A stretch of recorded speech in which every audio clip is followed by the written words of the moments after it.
नमस्कार, आप देख रहे हैं TZS न्यूज। आज हम आपके लिए लेकर आए हैं भारत में हाल ही में हुए जीएसटी सुधारों से जुड़ी ताजा और अहम जानकारी। भारत सरकार ने जीएसटी व्यवस्था में बड़ा बदलाव किया है।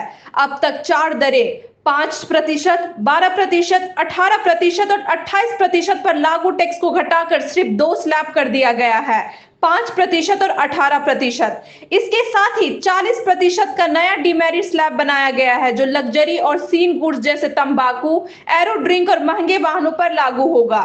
ये नई दरें 22 सितंबर 2025 से पूरे देश में लागू होगी, यानी नवरात्रि की शुरुआत के साथ ही उपभोक्ताओं और कारोबारियों को नई टैक्स व्यवस्था का अनुभव होगा। सरकार ने कई अहम राहतें भी दी हैं। जीवन और स्वास्थ्य बीमा पॉलिसियों पर अब 0% जीएसटी लगेगा, जो आम परिवारों के लिए बड़ी राहत है। वही टूथपेस्ट, शैम्पू, साबुन, बच्चों की स्टेशनरी जैसी रोजमर्रा की चीजों पर टैक्स घटाकर 5% या शून्य कर दिया गया है। दूसरी ओर छोटे वाहनों और 350 सीसी तक की मोटरसाइकिलों पर जीएसटी 18% रहेगा, जबकि महंगी कारें और लग्जरी आइटम 40% स्लैब में चले जाएंगे। सीमेंट, एसी, टीवी और कृषि मशीनरी पर भी टैक्स दरें घटाई गई है।